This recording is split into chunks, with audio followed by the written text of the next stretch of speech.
Hello, my name is Sheila Branch, and we're going to talk about Hattie's impact on student achievement. On Hattie's list of student achievement, he had values and morals at the lower end of his list, but I decided to rank that as the number one thing on my list. In terms of the hidden curriculum that we addressed a couple weeks ago in class, I'm going to revisit that again today because I think that values and morals play a huge part in our school as it relates to curriculum. That hidden curriculum, I truly believe, impacts the other curriculum, aligns with the other curriculum, and it impacts us greatly. We have implemented tons of programs at the 5th and 6th grade center where I'm an administrator. We have PBS. That's a set of uniformed PBS is just positive behavior support. It's just a uniform set of expectations for students throughout the building because kids were getting mixed messages that they were able to just run around and do whatever in one teacher's room, and they were not able to do that in another teacher's room. And they just felt like one teacher was doing this and the other teacher was doing something else. So I believe that PBS has played a huge part in addressing some of the values and morals in our school. We have monthly behavior words. We have students of the month that emphasize behavior.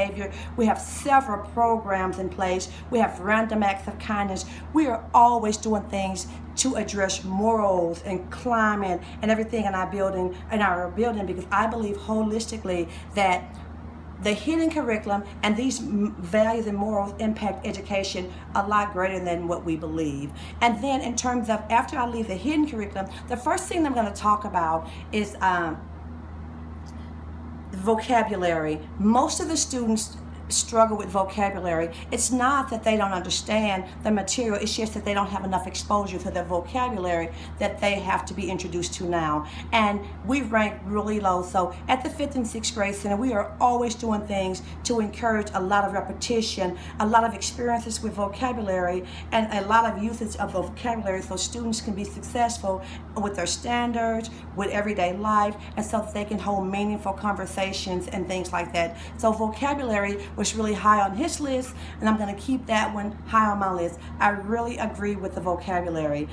He had phonics on there, but I do think that phonics are really important because I think phonics is like building a home. Phonics to me is like the baseline for reading and language arts. So in order to have a foundation for reading, you're going to have your phonics.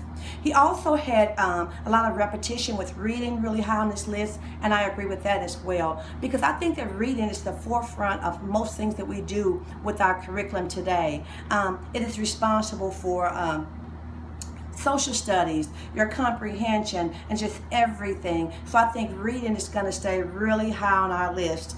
And in terms of another one that was not as high on his list, but I want to keep high on my list, is the writing.